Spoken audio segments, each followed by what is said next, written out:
ایسا نہ ہو رمضان کا مہینہ شروع ہو گیا اور گھروں کے اندر جھگڑے چھڑ گئے اور جو ہے اتنی نوبت آ گئی، قرضے میں ڈوب گیا، اسپتالوں میں چلا گیا اور بالکل برباد ہو گیا، بلکہ دعا کی جا رہی ہے میرے لیے سکون والا رمضان، سلامتی والا رمضان، اللہم سلم علی رمضان وسلم رمضان علی، اور میرے کو بھی رمضان کے واسطے سلامتی والا میرے کو بھی سلامت بنا کہ میں عبادت کر سکوں، ایسا نہ ہو شوگر آ جائے، بی پی آ جائے، یہ آ جائے وہ آ جائے، سارے رمضان کے روزے چلے گئے۔ کتنی خوبصورت دعا ہے، وَتَسَلَّمُ مِنِّي مُتَقَبَّلًا، اور جو میں اس میں عبادتیں کر رہا ہوں، یہ رمضان مبارک میں جو عبادتیں کر رہا ہوں، ان جو عبادتیں ہیں ان عبادتوں کو بھی یا اللہ تو قبول فرما۔ کتنی خوبصورت دعا ہے، لیکن یہاں واقعی کی دعا کر رہے ہیں، بولا جب تک تمہارے کو یاد نہیں ہوتی دعا کرتے رہتے اپن، وہ زندگی مرے تک دعا یاد نہیں ہوتی ان کو، کیونکہ مطلب توجہ نہیں ہے نا، یہ دعا تو یاد کرنی چاہیے آدمی کو، آدمی دعا جب یہ دعا پڑھے گا تو اللہ تعالیٰ رحم اور ترس کھا کر یہ دعا کی برکت سے ہی مغفرت فرما دیں گے۔ تو روزانہ جمعے کے دن، مہینے میں یا سال میں، زندگی میں ایک مرتبہ آدمی صلاۃ و تسبیح کی نماز پڑھے۔ پڑھنا کس طرح ہے اور ملے گا کیا؟ تو چچا نے پوچھا، عباس نے، کہ رسول اللہ ملے گا کیا؟ تو حضور نے فرمایا کہ 10 گناہ معاف ہوں گے آپ کے۔ کتنے؟ 10 طرح کے گناہ، 10 طرح کے گناہ معاف ہوں گے، 10 طرح کے گناہ۔ اب یہ 10 طرح کے گناہ میں سارے آ گئے، جتنے بھی گناہ ہم نے کیے ہیں تو وہ سارے گناہ آ گئے۔ اگلے پچھلے گناہ معاف، 2 ہو گئے، گنتے رہو آپ، اگلے اور پچھلے گناہ معاف، نئے اور پرانے گناہ معاف۔ کتنے ہو گئے؟ نئے، اب نئے کرنے والے ہیں وہ بھی معاف ہو گئے، جو پرانے کر کے وہ بھی معاف ہو گئے، غلطی سے کیے ہوئے گناہ معاف، جان بوجھ کر کیے ہوئے گناہ معاف۔ کتنے ہو گئے؟ چھپ کر کیے ہوئے گناہ معاف، کھلم کھلا کیے ہوئے گناہ معاف، صغیرہ گناہ معاف، کبیرہ گناہ معاف، سب کچھ، سارے کام ہی ہو گئے، کچھ کرنے کی ضرورت نہیں، یہ پڑھے تو بس ہے بھائی، تو سب چیز مل گئی۔ نئے پرانے گناہ معاف ہو گئے، اگلے پچھلے گناہ معاف ہو گئے، غلطی سے کیے ہوئے، جان بوجھ کے گناہ کیے ہوئے معاف ہو گئے، چھپ کر کیے ہوئے، کھلم کھلا، اور صغیرہ اور کبیرہ گناہ، سارے گناہ معاف ہو گئے۔ تو اس کا طریقہ کیا ہے؟ 4 رکعت نفل نماز، سنت نہیں ہے، 4 رکعت نفل نماز ایک سلام کے ساتھ، عورتیں 2 سلام کے ساتھ پڑھتی ہے، نہ جانا کون سا مول صاحب بتائے گی ان کو، تو ایک سلام کے ساتھ 4 رکعت نماز نفل ہے وہ۔ اور نیت کس طرح کرنا ہے؟ نیت کرنے کے بعد آپ کو کچھ بولنے کی ضرورت نہیں ہے، آپ نے دل میں ارادہ کر لیا میں صلاۃ و تسبیح کی نماز پڑھ رہا ہوں، بس تسبیح کی، یا کسی کو یہ پڑھنا بھی نہیں آ رہا تو اتنا بول لے میں تسبیح کی نماز پڑھتا ہوں، بات ختم۔ اتنا لمبا چوڑا بولنے کی ضرورت نہیں، کیونکہ آپ کے دل میں ہے، آپ جو صلاۃ و تسبیح کی نماز پڑھ رہے ہیں، آپ تراویح کی نہیں پڑھ رہے، آپ کو معلوم ہے، جس نماز کے بارے میں معلوم ہے کہ میں وہ نماز پڑھ رہا ہوں، اس نماز کے بارے میں آپ کو نیت کرنے کی ضرورت نہیں ہے۔ عید کے دن جاتے سب کو معلوم عید کی نماز، پھر بھی وہاں پوچھتے نیت کیسا کرنا، تو میں بولتا ہوں فجر کی نماز کی نیت کر لے بھائی، سب کو معلوم یہاں پر عید کی نماز پڑھنا ہے تو نیت کر لو میں عید کی نماز پڑھتا ہوں، بات ختم ہو گئی۔ تو تسبیح کی نماز پڑھتا ہوں یا صلاۃ و تسبیح کی نماز پڑھتا ہوں، 4 رکعت نماز نفل، اور ہر رکعت میں 75 مرتبہ سبحان اللہ والحمد للہ ولا الہ الا اللہ واللہ اکبر، اتنا پڑھنا ہے۔ اگر آپ آگے بھی پڑھنا چاہیں، آپ کے اندر بڑی طاقت ہے اور آپ کے گھٹنوں میں جان ہے، ابھی باقی ہے جان، ابھی گھٹنے استعمال نہیں ہوئے، تو آپ آگے تک بھی پڑھ سکتے ہیں، ولا حول ولا قوت، وہاں تک بھی پڑھ سکتے ہیں، لیکن اتنا سبحان اللہ والحمد للہ ولا الہ الا اللہ واللہ اکبر کتنی مرتبہ؟ ایک رکعت میں 75، 4 رکعت میں 300 بار ہو گیا۔ پڑھنا کیسا ہے؟ آپ سب سے پہلے اللہ اکبر ثنا پڑھیں گے، ثنا کے بعد آپ کو 15 مرتبہ پڑھنا ہے یہ کلمہ، 15 مرتبہ، اس کے بعد آپ سورت پڑھیں گے، اس کے بعد فاتحہ، سورہ فاتحہ، اس کے بعد سورت کے بعد آپ کو 10 مرتبہ پڑھنا ہے۔ کتنے مرتبہ ہو گئے؟ 25 مرتبہ ہو گئے۔ آپ رکوع میں 10 مرتبہ پڑھیں گے، 35، رکوع سے اٹھنے کے بعد کتنے ہو گئے؟ 45، آپ پہلے سجدے میں پڑھیں گے 10 مرتبہ، کتنے ہو گئے؟ 55، پھر سجدے سے اٹھنے کے بعد جب بیٹھیں گے آپ دونوں سجدے کے بیچ میں 10 مرتبہ، کتنے ہو گئے؟ 65، پھر آپ دوسرے سجدے میں پڑھیں گے 75، پھر آپ کو ایک دم ٹھہر جانا ہے، ٹھہرنے کا فوراً بعد پھر آپ کو 15 مرتبہ پڑھنا ہے۔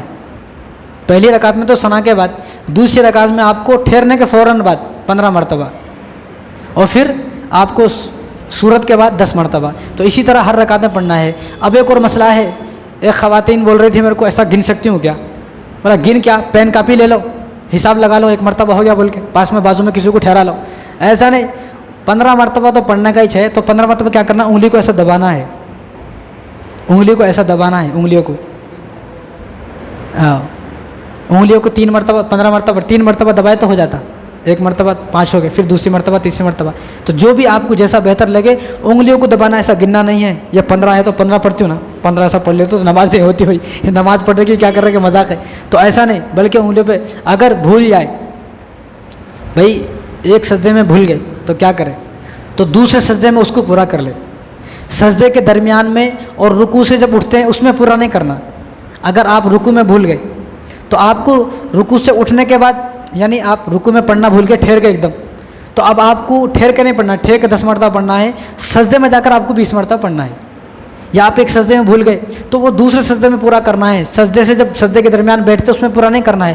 اس میں اگر آپ نے پورا کیا تو وہ نماز نہیں ہوگی، اس میں پورا نہیں کرنا ہے. کیونکہ بولے تو اس میں اتنا لانگ رکنا نہیں ہے، زیادہ لانگ رکے تو نماز نہیں ہوتی. اور اس میں پڑھنا کیا ہے؟ الہاکم التکاثر اگر کسی کو یاد ہے پہلی رکعت میں. دوسری رکعت میں سورہ عصر والعصر ان الانسان لفی خسر. تیسری رکعت میں سورہ کافرون. ایک ترتیب تو یہ ہے. دوسری ترتیب کیا ہے؟ سورہ تکاثر پڑھنا ہے، الہاکم التکاثر. دوسری رکعت میں نہیں، چوتھی رکعت میں سورہ اخلاص پڑھنا ہے. پہلی رکعت میں الہاکم التکاثر، دوسری رکعت میں والعصر، تیسری رکعت میں سورہ کافرون قل یا کافرون، چوتھی رکعت میں قل هو اللہ احد. نہیں تو یہ جس کو یاد ہے، نہیں تو جس کو جو صورت اچھی لگے. یہ حضور کی ترتیب ہے. اور یہ نفل نماز اکیلے کی نماز ہے، جماعت کے ساتھ نماز نہیں ہے. یہ اکیلے پڑھنا سیکھے. کب تک رہیں گے اکیلے؟ کاروبار اکیلے کر رہے نا. دکان پہ میرے کو نہیں بلاتے کبھی بھی، لیکن صلاۃ و تسبیح کی نماز پڑھنے کے واسطے میرے کو بلاتے. دکان پہ بھی بلاؤ پھر میرے کو، کاروبار پہ بھی بلاؤ پھر میرے کو، ذرا بینک کی کاپی بھی میرے کو دیو ذرا، پھر سارے کام کرو. تو اس لیے اکیلے سب کام کر رہے ہیں، اکیلے کھا رہے ہیں. چکن مٹن گھر میں بنائے اکیلے کھا گئے، ہمارے کو نہیں بلایا نا بھائی.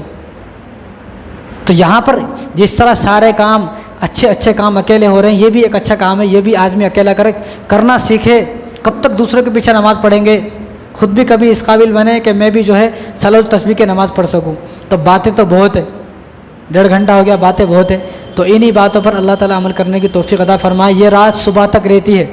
سلام ہی حتی مطلع الفجر. اور آگے فرمایا اللہ تعالیٰ نے تنزل الملائکۃ والروح، کہ اس رات میں جبرائیل الصلوۃ والسلام نازل ہوتے ہیں. جبرائیل الصلوۃ والسلام تو نبیوں کے لیے آتے ہیں، نبیوں کے لیے. یہاں جبرائیل الصلوۃ والسلام ہمارے لیے آ رہے ہیں، امتوں کے لیے آ رہے ہیں. کیا اس امت کا مقام ہے؟ اس امت کا کیا مقام ہے؟ جبرائیل صلی اللہ علیہ وسلم ہمارے لیے آ رہے ہیں، فرشتے ہمارے لیے اتر رہے ہیں. اور ایک اور بات آپ کو بتا دیتا ہوں میں، چھوٹی سی بات ہے. تفسیر روح المعانی ایک کتاب ہے. حضرت عبداللہ بن عباس رضی اللہ تعالیٰ نے فرمایا کہ جبرائیل صلی اللہ علیہ وسلم اس رات فرشتوں کے ساتھ آتے ہیں، فرشتوں کے ساتھ آتے ہیں. تو جو آدمی عبادت کر رہا ہے ہر آدمی سے مصافحہ کرتے ہیں، سلام کرتے ہیں. تو جو آدمی ڈوب کر عبادت کرتا ہے وہ اس کو محسوس بھی کر لیتا ہے. ڈوب کر عبادت جو آدمی کرتا ہے تو محسوس کر لیتا ہے. لیکن جس نے کبھی عبادت ڈوب کر کری نہیں، اس کو یہ ذائقہ نہیں معلوم. یہ ذائقہ اس کو معلوم جو یہاں بیٹھ کے گھنٹے تک دعا کرتا، اس کو معلوم کہ مجھ سے مصافحہ کیا. یہ حضور کی باتیں ہیں، یہ کوئی ہماری باتیں نہیں ہیں. حضور نے فرمایا کہ جو آدمی اس رات میں جو عبادت کرنے کا حق ہے اس طرح عبادت کرتا ہے ڈوب کر، جو فرشتے اس سے مصافحہ کرتے ہیں، سلام کرتے ہیں. اور جبرائیل صلی اللہ علیہ وسلم حکم فرماتے ہیں تمام مسلمان جو مومن ہیں ان کے گھر میں داخل ہو جاؤ، تمام مسلمانوں کے گھر میں داخل ہو جاؤ. تو آگے عبداللہ بن عباس نے فرمایا کہ حضور نے فرمایا کہ تمام مسلمانوں کے گھر میں فرشتے داخل ہو جاتے ہیں، لیکن کچھ گھر ایسے ہیں کہ جن گھروں میں فرشتے اس رات بھی داخل نہیں ہوتے. کیسے منحوس گھر ہیں وہ کہ فرشتے اس رات بھی اس گھر میں نہیں جاتے ہیں. چاہے اس گھر میں کوئی آدمی قرآن پڑھ لیا پورا، ایک مصلی پھاڑ دیا، جانماز پھاڑ دیا، تسبیح توڑ دیا، سب کچھ کر دیا، لیکن فرشتے داخل نہیں ہو رہے. یہ میرے نبی کی باتیں ہیں. وہ گھر کون سے ہیں؟ وہ سب سے پہلا وہ گھر ہے جس گھر میں کتا پالا ہوا ہے. کتا پالنا ہے، پال سکتے ہیں اسلام میں، لیکن کتے کی اوقات گھر سے باہر ہے. کتے کی اوقات کہاں ہیں؟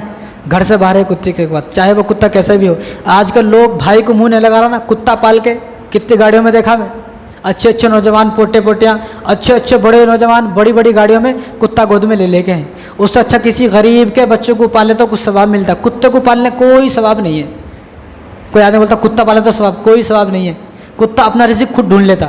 اللہ نے اس کا رزق تقسیم کیا ہوا ہے، اس کا رزق بکھیر دیا اللہ نے، وہ تلاش کر لیتا. آج تک سب کتے جمع ہو کے تمہارے گھر کو آئے ہمارے کو کھانا دیو، کون بھی نہیں آتا. وہ اپنا رزق تلاش کر لیتا. اس لیے کتے کو اور بلیوں کو، بلی پال سکتے ہیں لیکن کتے کو جو یہ جانور ہے ان جانوروں کو منہ لگانے کی ضرورت نہیں، پال سکتے ہیں لیکن اس کے اوقات گھر سے باہر ہے. ایسا نہیں جس بیڈ پہ تم سو رہے ہیں اسی بیڈ پہ. پھر مرنے کے بعد جو فرشتہ کتے کی روح نکالتا وہ فرشتہ تمہاری روح بھی نکالتا، جو اس کے ساتھ رہ کے صحبت جیسی رہتی نا ویسی عادتیں اس کے ساتھ ہو جاتی. تو کتا جس گھر کے اندر ہے اس گھر میں فرشتے اس رات بھی داخل نہیں ہوتے. یہ تفسیر روح المعانی کی احادیث ہے، یہ ہماری بات نہیں ہے. اور آگے فرمایا حضور نے جس گھر کے اندر خنزیر ہے، خنزیر میں ایسے لوگوں کو دیکھا، ایک آدمی کو انہیں خنزیر کے چھوٹے چھوٹے بچے گھر میں پال کے تھا. استغفر اللہ. ہاں بتاؤ، نہیں بڑے اچھے دکھتے، اچھے دکھتے تو ٹھیک ہے بھائی، وہیں چلا جا پھر تم. تو جس گھر کے اندر خنزیر ہے، اس لیے ان کو اگر یہ جانور آ جائے تو مار کے بھگا دینا چاہیے. یہ نہیں بھائی آدمی گولی سے مار کے جس طرح بھگانا اس کو بھگا دے. اور جس گھر کے اندر خنزیر ہے اس گھر کے اندر فرشتے داخل نہیں ہوتے. اور اس کے بعد جو باتیں میں بتانے والا ہوں، جو بات وہ ہضم نہیں ہوتی لوگوں کو. جس گھر کے اندر تصویر ہے، ابا کی تصویر بڑی کر کے لگائے سو ہے، زندہ رہتے ہوئے ابا کی خدمت نہیں کرے، مرنے کے بعد تصویر لگائے تو کیا فائدہ ہوتا. جس گھر کے اندر تصویر ہے، شو کے واسطے میاں بیوی کی تصویر لگائی ہوئی ہے، میاں بیوی تصویر میں اتنا مل کے ہے لیکن حقیقت زندگی میں کتنے دور ہے کہ وہ حقیقی زندگی میں مل کے رہو، فوٹو میں ملنے سے کچھ بھی نہیں ہوتا. تو جس گھر کے اندر تصویر ہے، اور بعض ہمارے گھر تو مسلمانوں کے بابا کی تصویر لگا کے، بابا بھائی بابا نہیں بھائی، مسجدوں کو آباد کرو، قرآن پڑھو، وہ کام کرو جو حضور نے بتائے. بابا کی بڑی تصویر لگائے، ہمارے بابا ہیں. بابا کی تصویر آپ کے دل میں ہونی چاہیے، آپ اس کو دل میں عزت دیں، دل میں قدر کریں. جو انہوں نے کام کیا ہے آپ بھی وہ کام کریں. وہ اتنے بڑے بابا کائی کو بن گئے، غوث پاک اتنے بڑے کائی کو بن گئے.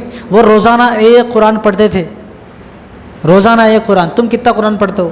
جو عمل انہوں نے کیے ہیں وہ عمل تم کرو گے تو جنت ملتی. خالی نام جپنے سے کچھ بھی نہیں ہوتا، نام جپنے سے کچھ نہیں ہوتا. تو جس گھر کے اندر تصویریں ہیں، تصویریں لگائی ہوئی ہیں بڑی بڑی، تو اس گھر کے اندر شو کے واسطے کسی بھی طرح تصویریں آپ لگائیں. مکے کی تصویر لگائیں، مدینے کی تصویر لگائیں، آپ جو ہے بیت اللہ شریف کی تصویر لگائیں، مسجد نبوی کی تصویر لگائیں، مسجد اقصیٰ کی تصویر لگائیں، سورہ یاسین کی تصویر لگائیں، سورہ رحمان کی، سورہ ملک کی تصویر لگائیں. قرآن پاک کو جو ہے سجا کر ہاتھوں سے بنا کر لگائیں آپ. اور بڑا سا آپ صلی اللہ علیہ وسلم لکھ کر لگائیں، اور اپنے اولاد کو وصیت کر کے جائیں کہ نسل در نسل یہ صلی اللہ علیہ وسلم یہاں رہنا چاہیے. حضور نے فرمایا کہ جو آدمی اپنے ہاتھوں سے صلی اللہ علیہ وسلم اتنا لکھ دے گا اور اس کو کہیں بھی رکھ دے گا، جب تک وہ رکھا ہوا حفاظت سے رہے گا تب تک اس آدمی کو مرنے کے بعد بھی عذاب نہیں ہوگا.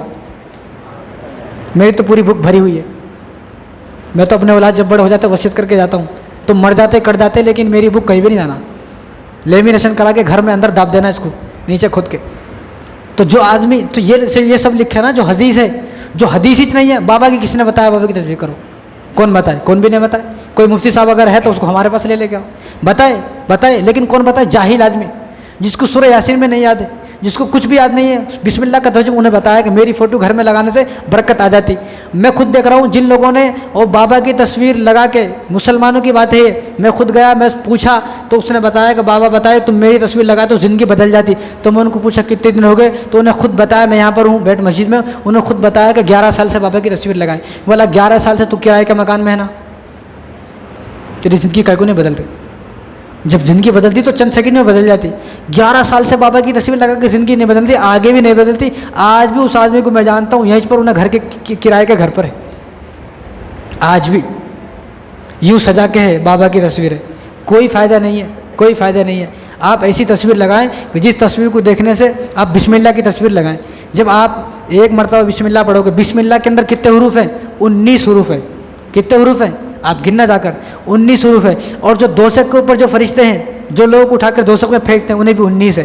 اور حضور نے فرمایا کہ جو آدمی بسم اللہ کو سچے دل کے ساتھ پڑھ لے، ایک حروف کے بدلے ایک فرشتے سے آزاد ہو گیا.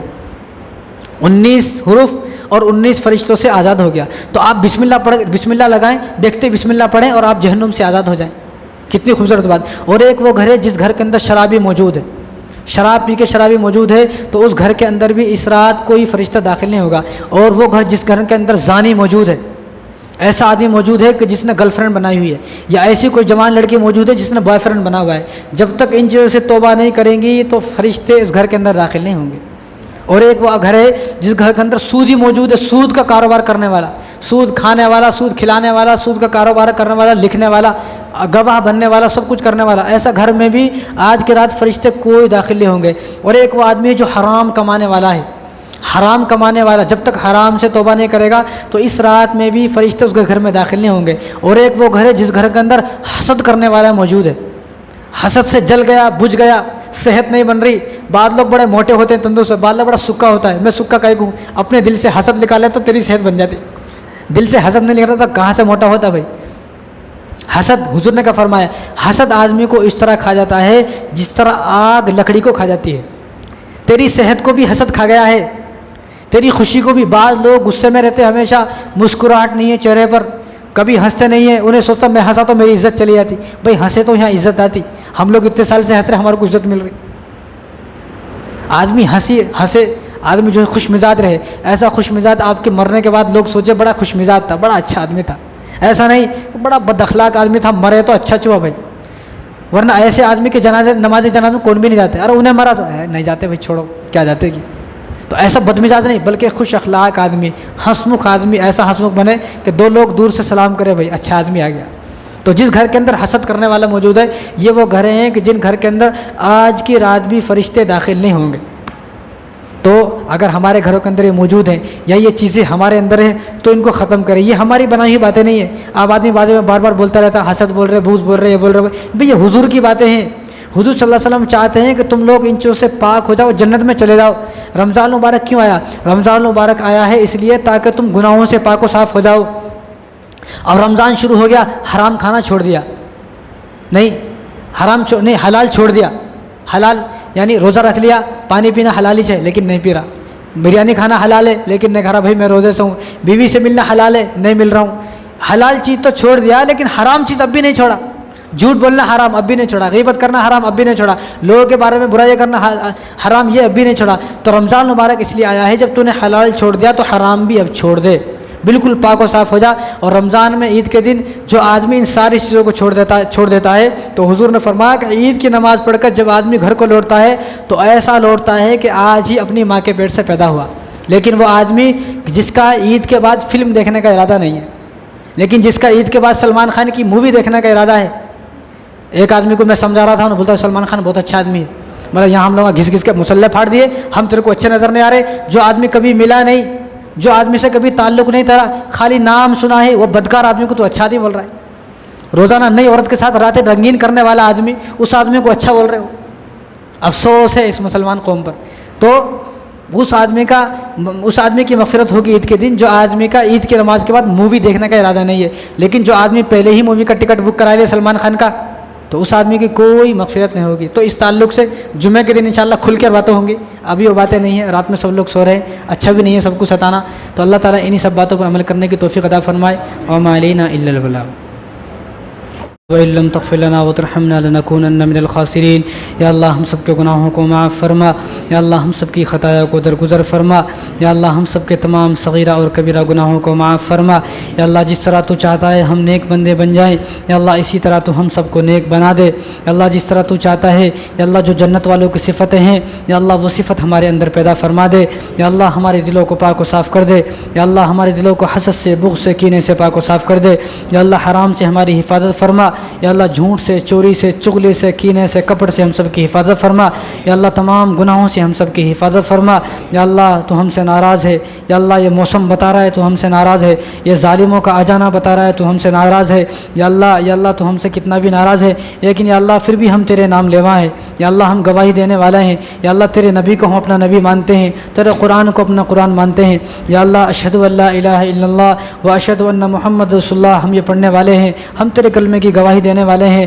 یا اللہ ہم تیری رحمت کے طلبگار ہیں. یا اللہ آپ اپنی رحمت سے ہمارے گناہوں کو معاف فرما دیجیے. یا اللہ کب تک تو ہم سے ناراض رہے گا. یا اللہ ہم سے تو یہ دنیا کی تھوڑی سی گرمی برداشت نہیں ہوتی. یا اللہ ہم سے تو یہاں پر کوئی آدمی ہمارے منہ پر گالی دے تو ہم سے برداشت نہیں ہوتا, کوئی ہمارے سامنے برائی کرے تو ہم سے برداشت نہیں ہوتا. یا اللہ ہم آپ کی ناراضگی کیسے برداشت کر سکتے ہیں. یا اللہ آپ ہم سے راضی ہو جائے. یا اللہ آپ ہم سے راضی ہو جائے. یا اللہ تمام مسلمانوں سے آپ راضی ہو جائے. یا اللہ تمام مسلمانوں کے جو کام رکے ہوئے, یا اللہ ان تمام کاموں کو یا اللہ مکمل کرنے کی توفیق عطا فرما. یا اللہ تمام مسلمانوں کے تمام مشکلوں کا حل فرما. یا اللہ تمام مسلمانوں کو بغیر حساب و کتاب جنت میں داخل فرما. یا اللہ تمام مسلمانوں کے لیے پل صراط کا راستہ آسان فرما. یا اللہ تمام مسلمانوں کے لیے یا اللہ جنت الفردوس میں اعلیٰ سے اعلیٰ مقام عطا فرما. یا اللہ جب تک ہم زندہ ہیں یا اللہ ہم سب کو اسلام پر زندہ رکھ. یا اللہ جب ہماری موت آئے یا اللہ ہم سب کو کلمے والی موت نصیب فرما. یا اللہ ہم سب کو کلمے والی موت نصیب فرما. یا اللہ ہم سب کا ایمان پر خاتمہ فرما. یا اللہ ہم سب کا خاتمہ بالخیر فرما. یا اللہ ہم سب کے رمضان مبارک کو قبول فرما. یا اللہ رمضان مبارک کے روزوں کو قبول فرما. یا اللہ ہماری تراویح کو قبول فرما. یا اللہ ہمارے روزوں کو قبول فرما. یا اللہ ہمارے کلام پاک کی تلاوت کو قبول فرما. یا اللہ جو ہم نے باتیں کی ہیں اللہ ان باتوں کو قبول فرما. یا اللہ تکبر سے ہم سب کو پاک و صاف فرما۔ یا اللہ ان باتوں میں کوئی ایسی بات ہوئی ہو یا اللہ جو آپ کو ناپسند ہے، یا اللہ ان سب باتوں کو معاف فرما، یا اللہ ان سب باتوں کو معاف فرما۔ یا اللہ ہم سب کو ایسے نیک اعمال کرنے کی توفیق عطا فرما جن نیک اعمالوں سے تو راضی ہو جائے۔ یا اللہ ہم سب کو نیک اعمال کرنے کی توفیق عطا فرما۔ یا اللہ ہم سب کو نام کا مسلمان نہ رکھ، یا اللہ ہم سب کو کام کا مسلمان بنا دے۔ یا اللہ ہم سب کو مومن بنا دے۔ یا اللہ ہم سب کو سچا مسلمان بنا دے۔ یا اللہ ہر قدم پر سچ بولنے والا مسلمان بنا دے۔ یا اللہ جھوٹ چھوڑنے والا مسلمان بنا دے۔ یا اللہ دھوکہ چھوڑنے والا مسلمان بنا دے۔ یا اللہ 2 نمبر کام کرنے سے اللہ ہم سب کی حفاظت فرما۔ یا اللہ ہم کو پکا اور سچا مسلمان بنا دے۔ یا اللہ جس طرح صحابہ کا ایمان تھا یا اللہ اسی طرح ہم سب کے ایمان کو مضبوط فرما۔ یا اللہ تمام دشمنوں سے مسلمانوں کی حفاظت فرما۔ یا اللہ آئے دن مسلمانوں پر ظلم، آئے دن مسلمانوں پر حملے، آئے دن مسلمانوں کی مسجدوں پر حملے، آئے دنوں پر یا اللہ مدرسوں پر حملے، یا اللہ یہ بتا رہے ہیں تو ہم سے ناراض ہے۔ یا اللہ ان دشمنوں سے ہم سب کو نجات فرما۔ یا اللہ ان دشمنوں سے ہم سب کو آزاد فرما۔ یا اللہ ایسے تمام دشمنوں کو یا اللہ فرعون والی موت نصیب فرما۔ یا اللہ اب تو دشمن بھی یہ کہہ رہے ہیں کہاں ہے تمہارے اللہ، اللہ اب تو دشمن بھی یہ کہہ رہے ہیں کہ تمہارا اللہ نہیں ہے، اللہ کا کوئی وجود نہیں ہے۔ یا اللہ آپ ان کو اپنا وجود دکھا دیجئے۔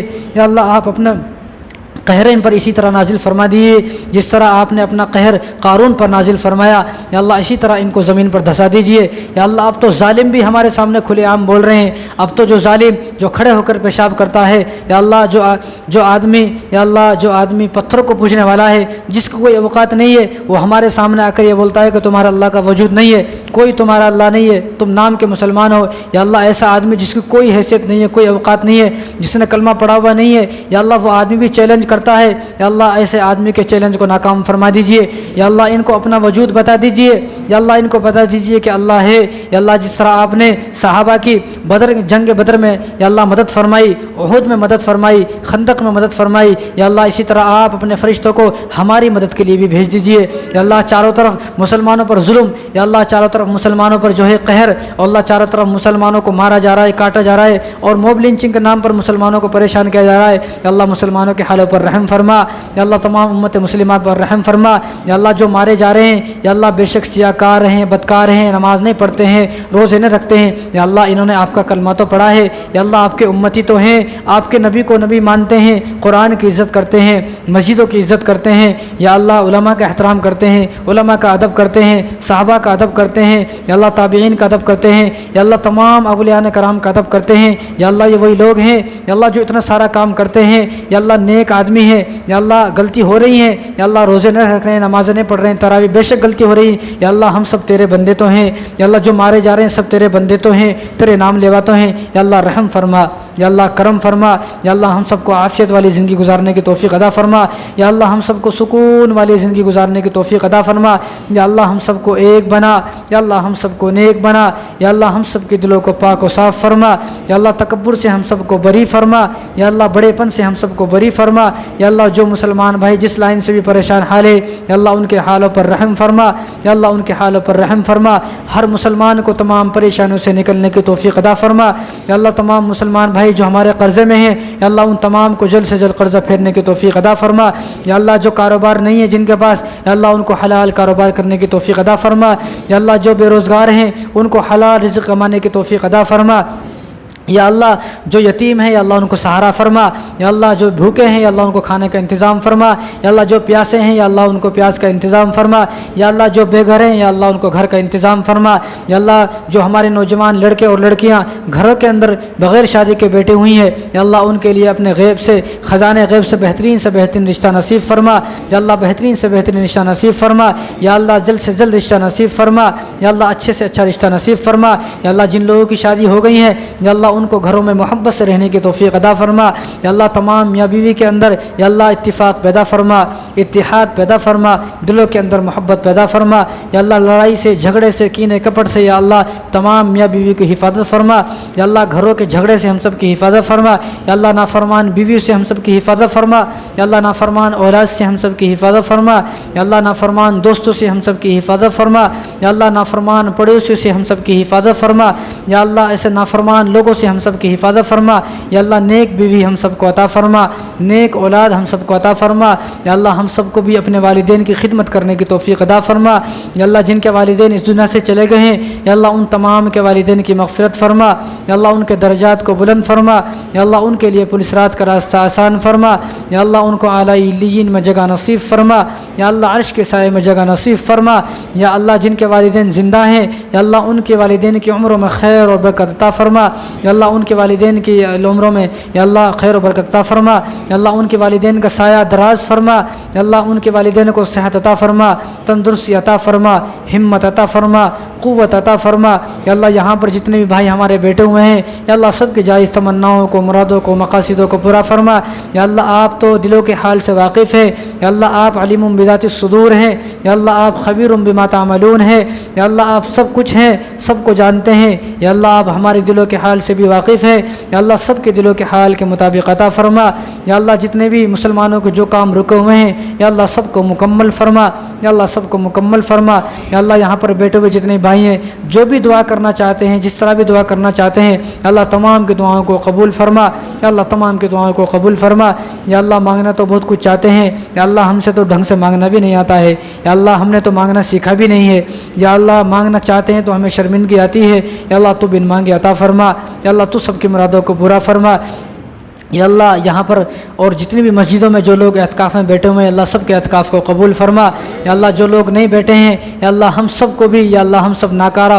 اور ذلیلوں کو بھی، یا اللہ ہم سب بدکاروں کو بھی، ہم سب گناہ گاروں کو بھی یا اللہ اعتکاف میں بیٹھنے کی توفیق عطا فرما، یا اللہ جو لوگ اعتکاف میں بیٹھے ہوئے ہیں یا اللہ جو یہ دعا کر رہے ہیں یا اللہ ان کی دعاؤں میں ہمارے حصہ شامل نصیب فرما، یا اللہ ان کی ہر دعاؤں کو قبول فرما، یا اللہ آپ کے نبی نے فرمایا کہ ان کا تو ہر عمل ثواب ہے، یا اللہ ان کو شب قدر نصیب فرما، یا اللہ ہم سب کو بھی شب قدر نصیب فرما، یا اللہ ہم سے تو مانگنا بھی نہیں آتا ہے، یا اللہ ہم نے تو مانگنا نہیں آتا ہے، یا اللہ تو بن مانگے عطا فرما، یا اللہ تمام کے اعتکاف کو قبول فرما، پوری دنیا کے اندر جو لوگ اعتکاف میں بیٹھے ہوئے ہیں اللہ تمام کے اعتکاف کو قبول فرما، یا اللہ اعتکاف کے درمیان جو غلطی کوتاہی ہو رہی ہیں یا اللہ ان تمام غلطیوں کو معاف فرما، یا اللہ تمام کوتاہیوں کو معاف فرما، یا اللہ تمام کوتاہیوں کو نظر انداز فرما، یا اللہ تمام کوتاہیوں کو نظر انداز فرما، یا اللہ ہم جو دعائیں مانگی بھی قبول فرما، یا اللہ بہت کچھ جو مانگنے سے رہ گیا اللہ سب یہ قبول فرما۔